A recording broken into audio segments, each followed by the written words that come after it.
Welcome to the very special episode of the Ski Mojo Lockdown Lowdown, hosted by me, Chemmy Alcott. This week, I am very excited as we are joined by an actual celebrity, food and drink broadcaster, radio host, and podcaster, Nigel Barden. Nigel, thank you so much for coming to my mountain room. Not at all. Mini celebrity in every way. I'm under 6 foot, yeah, it's nice to be here. It's slightly surreal times, but yeah, welcome to the piano room. Which I do occasionally play, but the other members of the family are much better at it than me. My grandmother was a concert pianist. So it's, Gwen Grimshaw from Leeds, this is her piano. So it's a real joy having that around. Well, listen, Nigel, you can't be good at everything. And actually, when I heard that you love skiing, I thought, how amazing. But actually, food and skiing do go very well together. Some of the best restaurants in the world are up the mountains. So let's go back to your love of skiing, because this is something different for you. We're not going to talk too much about food, although I'd love to bring you in. Love food myself, love eating it, love cooking it, all about it. So first of all, though, how did you get into skiing? 6 years old. I'm the youngest of 3 boys. We've got 3 boys.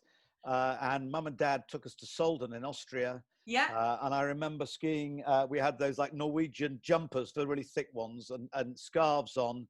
I wouldn't say it was a long time ago, but we were speaking in Latin. But we had like wooden skis and metal, springs on them, and it was absolute mayhem. But I got lost. I remember I set off at another party. I had to be rescued from the mountain. I got a severe telling off, but I loved it. And then the next year, we followed it up with Aviemore, staying in the caravan, a little bit of a culture shock. I mean, as lovely as Aviemore is, and it was blowing a gale. And I remember thinking, if you could ski in Aviemore, you could ski anywhere in the world, because my goodness me, that wasn't easy. Blowing a hoolie, I think they say up there. I mean, the skiing in Scotland for me is the ultimate experience on the mountains. You can go for one day and you can have every type of mountainous climate. You can have sunshine, rain, snow, hail, everything. Every run, something different. It's very exciting. It's hard to dress for skiing in Scotland. You've got to layer camouflage normally. I seem to remember a lot of people wore camouflage, a lot of grey, beige, just to blend in.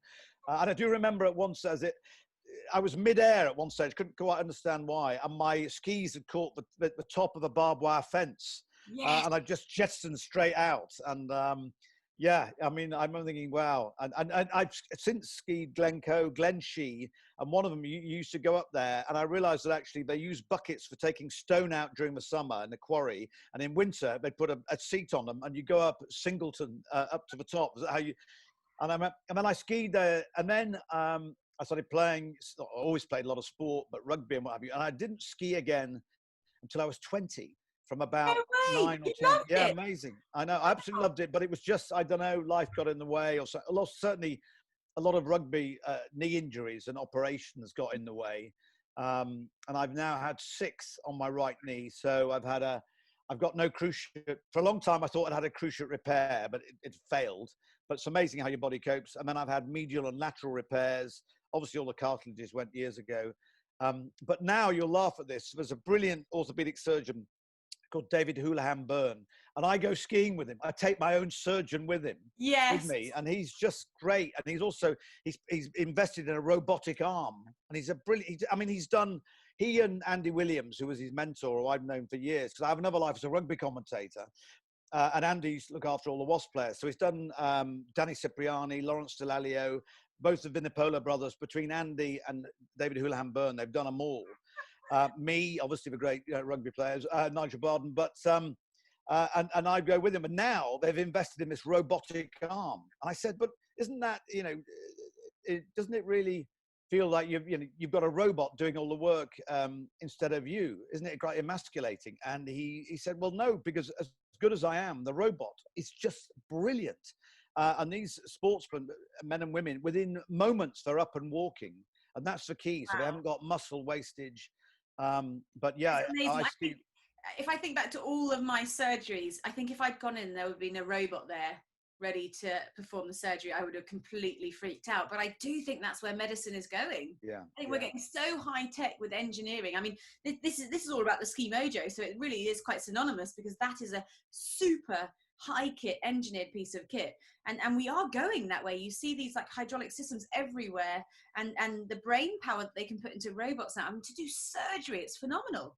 Yeah, I mean, you literally put in the coordinates before and after, press enter, and then it starts soaring. You know, I mean, it is like metalwork. So, but really brilliant. And when I have my new knee, then you know, David Houlihan Byrne is the man I will turn to, and that's because Martin actually from Ski Mojo has had a new knee. So I've been really intrigued, and he's skied before and after. And when I go, I mean, I've skied Mojo since they started. I mean, it's beautiful. I'm a northern boy, so the technology originally was in Sheffield. Martin took it all on and now does it in the south of England. And with Tyrion, you know, his wife, great support between the two of them. Wales meets, you know, Yorkshire with a bit of a south of England thrown in. I like that. But for me, it's me that I've been able to ski with confidence because once you're locked in, I also have a Don Joy leg brace underneath it. But it doesn't, you know, I put, so it doesn't rub. It's incredibly comfortable. Well, you're the first person I've interviewed who wears two. So you wear the brace underneath the Mojo. Yeah, just because I can. And once I realized I wasn't, you know, going to wreck either of them, it just gives me, even if it's psychosomatic, you know, that I don't mind. It means I can ski. And it also means I'm more like to wreck my good leg. Yeah. I say good leg. I had a big motorcycle accident with the deer. I don't recommend that. My wife did say famously, "You've got 3 young children and you're jousting with deer." And I remember so the motorbike went into the back shed for a while. It's just funny enough, the boys they've just got it out in lockdown, so that's a bit of I know.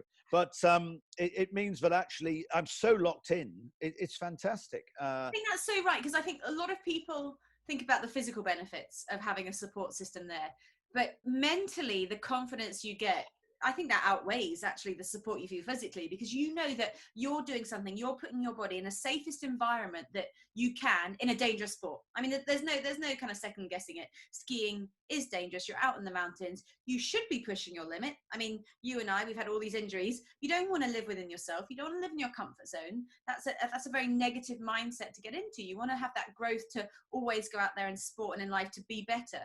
So if you've got this support system where you know, right, I might have a physical impediment below, whether that's injury or strength issues, but you're putting yourself in a situation where you can go out there and find your own limit, which I think is great. And that's a massive mental game. Yeah, yes. And with the Mojo, when I click it on, I just think, yeah, I'm okay. And when I have an accident, you know, I'm always worried about my good leg rather than my back, because I know it's just so fixed. Yeah. And it doesn't allow you to de-rotate. You can't smash your knee up. So the confidence it gives you. Oh my gosh. Sometimes when I ski a slope, I think, well, that hurt. And I realize I haven't clicked it on. Because, you know, you fumble around with your trousers. I do. I've got these really baggy, I have to wear, because with all that lot, I have to wear really baggy snowboarders trousers. And nothing figure hugging for me, I'm afraid. But then I click it, and if I haven't clicked it on, but I realize it hurts. And that famously, I got onto a chairlift we ski in St Anton quite a lot, which I love. It's great on and off piece, etc. Very glamorous Austrian woman with 2 children there. And as I sat down, I realized I hadn't clicked my Ski Mojo off. So my skis came up. Yeah, it looked like I got ski Viagra. And I could see her looking and thinking, that looks a bit odd. So I then stood up on the crossbar and stood up to, you know, fumbling my trousers to turn it off. By which side she was gathering her children, you know, like a mother, you know, duck with her ducklings. And then, and I sat down and clicked it, and my skis went down. And I tried to explain to her in as many languages I could speak what had happened. She wasn't having it. She just thought, well, get him, don't make eye contact. Yeah. I'm just imagining you saying, then you got to the top and you thought, if I drop my trousers, she'll see what I mean. But that would not have helped. That's very Dave Riding.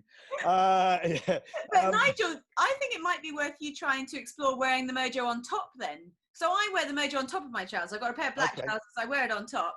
And there, I don't have any fumbling with turning it on and off. And because you've got your knee brace underneath, actually, it might be worth trying that. Great advice. Yeah, no, I think, you know, again, probably a bit reticent about showing it off, you know. Yeah, I'm the opposite. I think it's such I'm so proud of it as a bit of kit, especially as someone, you know, who used to race, who everyone has this judge that I will be absolutely fine for the rest of my life, whereas I've had a lot of injury and I've got a lot of pain. And, you know, I was pill popping when I was a racer. I had to disguise and kind of get my body away from that pain threshold. And so I had to take paracetamol. And this is something that I can do now without putting all of that nasty stuff inside. So I'm like, look guys, look at what I'm wearing, look at what I can do. Yeah, I have to say, and with the knee, and I am confident that when I have a new knee, I'll still be able to continue skiing. And that's just something that I am looking at, having had all these operations. So when it gets really bad, because it gives me great support, but sometimes the pain is there because I've still got bone on bone. And then, ibuprofen's good, but codeine is the one. You're up there. I know, but you don't have to. You've got to really monitor it. Yeah, you don't want to be drinking any toffee vodka alongside that one. No, believe. As a food and drink critic, I can tell you that. Yeah. But it just means that I can ski, and I do. And our boys, say 13, 17, and 20, they've skied with them since they can remember. And I love skiing. And I took each of them up with an off-piste guide when they were about 7 or 8, when they were old enough to be able to get out of the thick stuff. Yeah. And I've done it ever since, and it's a real joy. And Who's now, the best male skier in your family? Well, of course, my wife. My wife is half Sicilian. Deborah Dolce grew up in Italy, skied, is very elegant, but doesn't hate skiing with us because obviously, we're adrenaline junkies. And by choice, would always ski off piste. We're backcountry boys if we can. Amazing. And actually, with a dodgy knee, I find it better off country. Yeah. I struggle in icy mogul fields. That hurts still. Whereas if I go back country, then once I get the rhythm going, it's good. And I can still just about out ski the boys, but they're breathing down my neck big time. I do think that everyone's scared of off-piste, and I think, no, it's when the conditions are right, it's bouncy, it's like you're floating, skiing on clouds. With the right technique and the right equipment, I have to say, you need those fat skis. Oh my gosh, skiing off-piste on piste skis is quite tough on the old limbs, but it's just the most beautiful feeling. And I think a lot of people are scared to do it because of their technique, and I'm like, you never know, give it a go. It doesn't hurt when you fall over either, does it? No, that's the joy of it. And my advice is, if you go to a ski resort, if you go to the ski school, excuse me, and certainly in St. Anton they do this, they have ski instructors who'll take you off piste, and you'll all gather in the morning, and depending on, they'll have a look at you and then put you in different groups. Yeah. But it costs a fraction of having private guides. Amazing. And we do that, and it's really good. And they obviously, your technique, they'll give you lots of instruction, and my skiing has improved hugely by going with guides, but through ski schools. And they know where the greatest restaurants, because that's for us, it's always with like a late lunch, a wine cellar, only in halves, of course. Have you been to the wine cellar in St. Christoph? That amazing. Amazing. Yeah. With the slide down to the bathroom. Unbelievable. Down to the cave. Oh, wow. That place is. Yeah, and you've got to, absolutely. You go into St. Anton, but St. Christoph particularly, this fantastic hotel. And you've also, if you're going to sit outside, you don't want to be too late, because once the sun goes down, you're in the shade. Yeah. But if you get there, they have got a remarkable wine list, and great Gruner Veltliners and these fantastic, Austrian wines. I used to be a wine merchant in Yorkshire. My first skiing, really, once I'd been to Aviemore, I think, but I went to Haslingden. And I know, again, Dave Riding, Pendle and all these places, but they were the mats. My goodness me. Some of the burns and the bruises I got from skiing on mats, or you got your thumbs stuck. And the thumbs. But now, I mean, we've got one at Hemel Hempstead, snow domes, and they've even got that, I think that's with Solden or somewhere like that, because they've got a bar on the slopes. And what a great way, I'd say to anyone, if you've not skied before, and I did it with all our boys, is take them down to one of these snow domes for a day or two, or some lessons, and they will be so advanced, they'll be nearly a week ahead of where they would have been. I think we have amazing facilities in the UK to either learn how to ski or to get rid of the cobwebs, and do that before you go. For sure, you get so much more out of your holiday if you don't have to just stick on that one baby slope. Just going back to this season, did you get to ski, Nigel, before? Yeah, I did. Of course, Storm Dennis got involved early on. Which wasn't great, so we missed the flight, and then we got out. But we were going to go to Les Contamines. Of course, that was where the first corona virus was actually very famous. So we went to Tignes, Megève, in fact, which wasn't a million miles away. But we skied there, and I took the 17 and the 13-year-old. It's lads and dads. They bring a mate and a dad each. So we go there. Amazing. Yeah, and before that, your ski holidays sound very fun. They are. Oh, yes. And before that, I'd gone with a 20-year-old and 5 of his mates with dads each. So we were in, again, we tend to go like Chamonix, I love, great skiing. A friend of mine used to have a place called the Clubhouse, Jonathan Downey, who has various bars like Trailer Happiness, Right. Milk Yeah. and Honey, the player. So there were always good drinks, good food, and we could stay there. And there was a guy called Ollie Rosenberg, fantastic ski guide, who took us off everywhere. So, I mean, still with us, but sadly he got caught up in an avalanche. Excuse me. Barack Obama, always ringing when I'm on. I'm on Oh, the show, God. Barack. You'll have to ring me back. I'm sorry. Tell him to drop the mic another time. Yeah. But he was just great. And I went there for my 40th. We took the whole place over. And I remember he said, we were skiing with Ollie. And he said, Nigel, do you fancy a little bit of Italian for lunch? And I thought, we were off piste. I thought, well, we'll go around, around this mogul field. Well, I thought there might be a picnic with an Italian chef or something like that. Go around there. There's a helicopter waiting. We get in there, go to Courmayeur, where you can heli ski because you can't do it in France. Yeah. And the rest of the day, we then skied everywhere. And then we were in a bar. This is 5 or 6. It was going dark right at the top of the mountain, and the helicopter had gone. I'm thinking, couldn't quite work out what was happening. And then I heard these skidoos come up, and the rest of the party come up on skidoos. We had a drink there. Then we went to the highest restaurant on the mountain. Left there at about 2 a.m, and not all of, but 3 or 4 of us skied down with head torches and flaming torches. Yes. Down to the minibus at the bottom. The best 40th. Well, yeah, just remarkable. And that's for me. My boys all know that the Ashes are going to go, off piste because amazing. And the clarity of air. I mean, the joy of lockdown for all of us. We've had better air quality we've had for years. But in the mountains, for me, just breathing in and it clears my soul, my head, everything. It's a very special place for me. And to be able to have taken the family there and friends, it's a joy.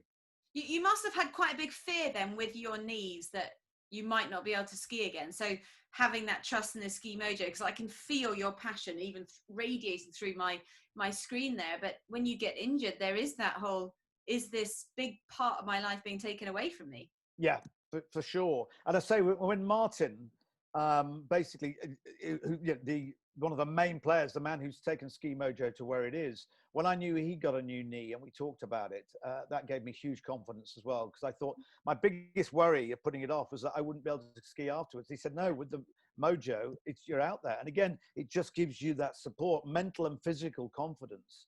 And you've been using it 6 years. Is that Nigel? 6 years? Me? Yeah. Oh, maybe longer. Pretty much since it started.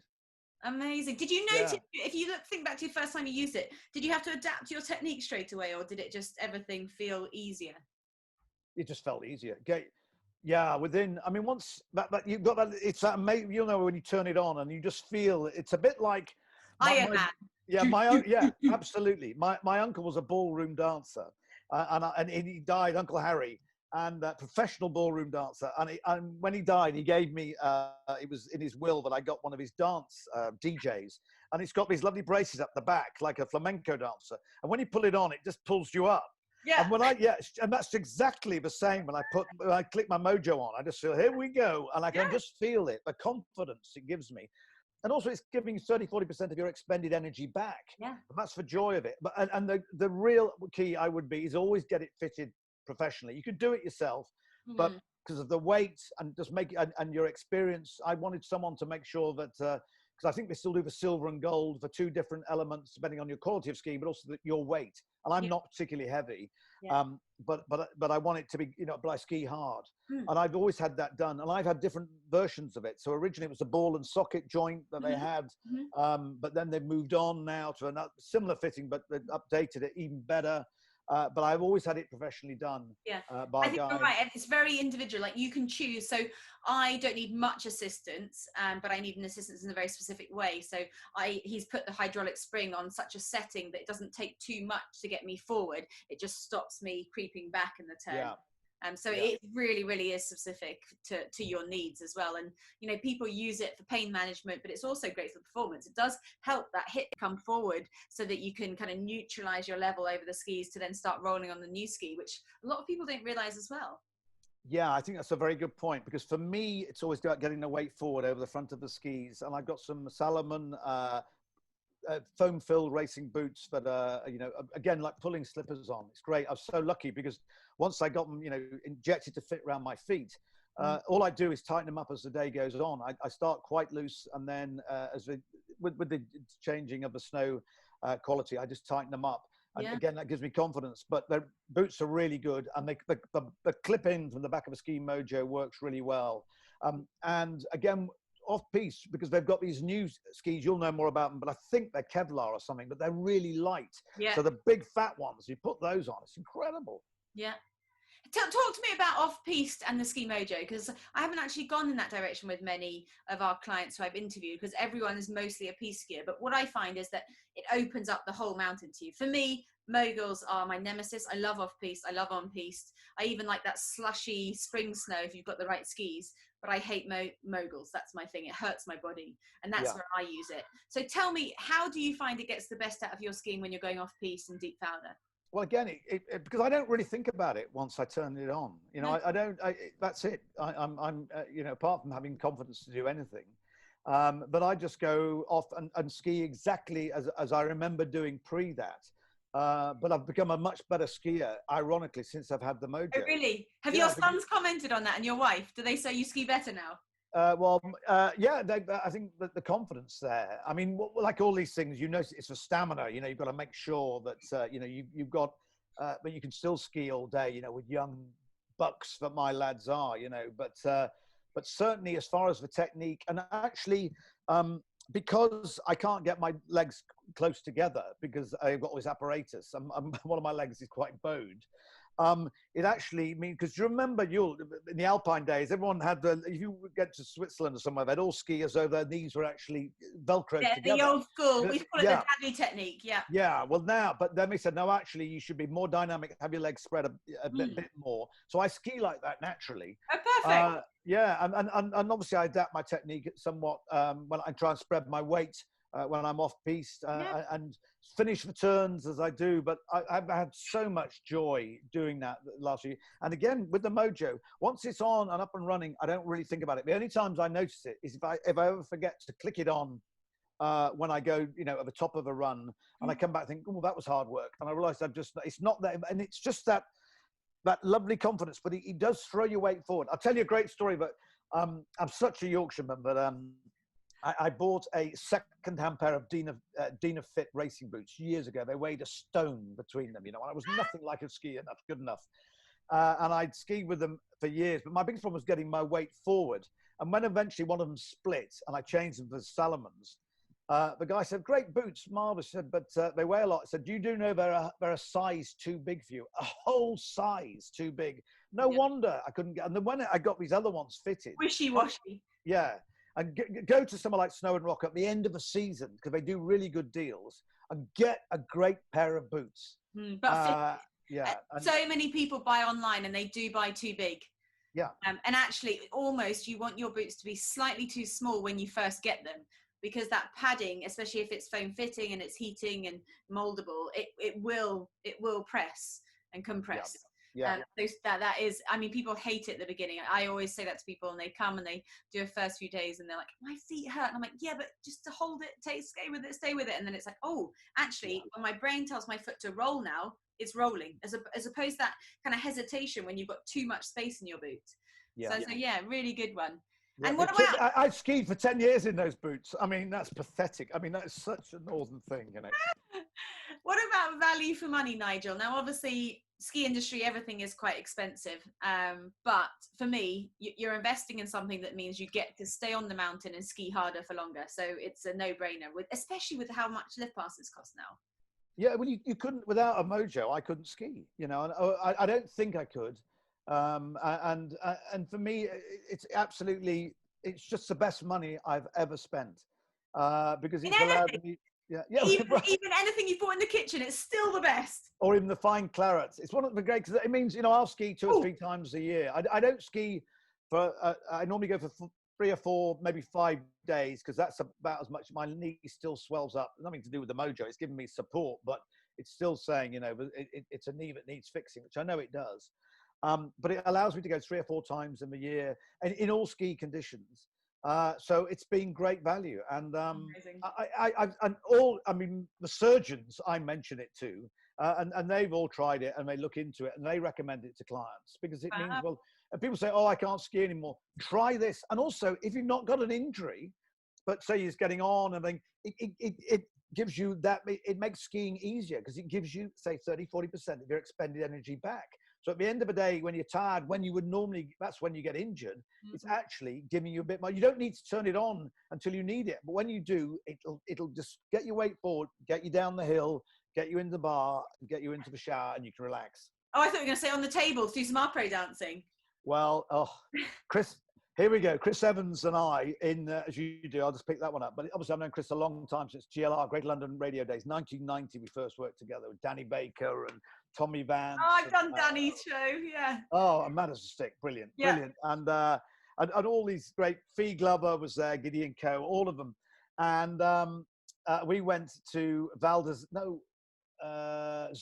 that was it. Because Zermatt's very rock and roll. It's like Deep Purple, all the bands. Tony Ashton, who was in Ashton Pace and Lord, Deep Purple, great keyboard player. We went and skied. Chris was wearing a duffel coat and jeans, played a lot of backgammon, but obviously I skied all the time. And loved it. And I do remember being in a nightclub with skis on and full gear, dancing on the night, at about 2 a.m. And everyone seemed to think it was the most normal thing in the world at the time. Oh my God, amazing. And the Pink Elephant Bar, waking out, and Tony in full ski gear was playing with the house band. And how brilliant, a great day skiing. And that's where I did the Luckman Johnson ski race. Do you remember that one? Yeah. I don't think it's fun anymore, does it? No, well, I don't know. I wrote about it for the Telegraph, and I was one of the presenters on the Off-Piste Ski Show. I used to do all the bonkers stuff and everything, like nature ski resorts, all that stuff. What wax should I put on today? And in the Luckman Johnson, the idea, if you never did in Zermatt, to spend as much time in one day in as bars and restaurants as possible, but you can't stay in one, and everyone's marking you off, and everyone's in fancy dress. A lot of men dressed as nuns, a lot of monks, anyway, whatever they were. I remember the Pink Panther went past me, and he let off a pink. Who were you? What were you dressed as? My mate was a Scotsman in a kilt, and I was Yogi Bear. Of course. Yeah. There you go. Yogi Bear was overtaken by Pink Panther. Yes, yeah. And then the Scotsman, I came around, and he had crashed and burned, and he was there. And this kilt was all around him, and I knew it was called Angus. There you go. And I said, gosh, you must be really cold, Angus, being a proper Scotsman. He said, put it this way, Nigel, I'm wearing my testicles as earrings. And they let me put that in the Telegraph. And amazing. My guide, she was a ski rep, but not in Zermatt, in another Swiss resort. And she joined me. And as we were at the glacier at the top, I knew we were heading for Italy. But where we'd been, every stop, we'd had something to eat and a drink, because I was writing as a food and drink man. And I think maybe her tolerance wasn't quite as good as mine. But I said, I do think we are heading towards Italy. She said, no, we're fine. And by the time we realized we definitely were heading, we had to go back. It was getting quite dark. They were sending out people. We got back. It was the biggest minus score ever in history. But obviously, as a journalist, it was a great story. Yes, of course. Yeah, oh my gosh, that's classic. But I just... you've had a lot of great experiences on the mountains. Yeah, and that's why I love skiing in Europe as well. I love that. I mean, good as the States is, great snow and what have you, but the Alpine experience is just, for me, so much of it. And the League of Nations that gather, you can meet anyone from all around the world. And, there's nothing better just sitting, in the afternoon and having a tea or a glühwein or whatever you're having as the, sun on the slopes. I agree. Really. I mean, it's like the backdrop. That's Aperol Spritz for me. When we go skiing in the afternoon with the sunshine, I need an Aperol Spritz. It's the only time I drink anything of that kind of poisonous colour looking and actually enjoy it. Yeah. I love it. Sadly, I can't go there anymore. It was one of those. It was a bit of a cider moment for me. Oh, no. Yeah. Okay, my last thing, and I'm pretty sure I know the answer to this, but would you recommend the Ski Mojo? Oh, undoubtedly. And I'm absolutely meaning if you've got any worries about skiing because of injury or just because you get tired skiing, then use it. Buckle up, turn it on. It's just great. Get it fitted properly. I go to a guy in Aylesbury. He's really good. But there are various places that Martin and Tyrion will tell you about or meet up with them. And I know they've got outlets in the Alps now as well. And hopefully they're in America. Again, you'll know more about it than me. Yeah. But Ski Mojo is one of the best investments I've ever made. And because it means you can go and ski and enjoy the mountains. As you can tell, I really do. So I'm one blessed guy. And to do it with the family and mates, happy days. Yeah. I know we are so lucky. Yeah. I mean, I thought I was lucky, but now I'm realizing that you are combining the passion of food, drink with skiing. And I think you've almost got it more nailed than me. And I don't say that to many people, Nigel. No, I tried to identify things some years back that I loved in life and thought if I could make a living out of it. Obviously sport, rugby, I'm a rugby commentator, used to play for Otley and in York, but food and drink, I was a wine merchant. Originally I was at Cirencester, I was a land agent, I grew up in the country. So all these different elements, but champion food and drink, but artisan food producers, the cheese makers during lockdown to make sure that we're eating more British cheese to support them, the fishing folk. So I spend a lot of time on boats and going out there and longliners, sustainable fishing, food and drink. It's everything. You've got a great life, but but if you can do that, it doesn't feel like hard work. No. And I definitely did this. Marry above your station. Nice. On that, thank you so much, Nigel, for joining me. Thank you. Thank you for having me. I really enjoyed it.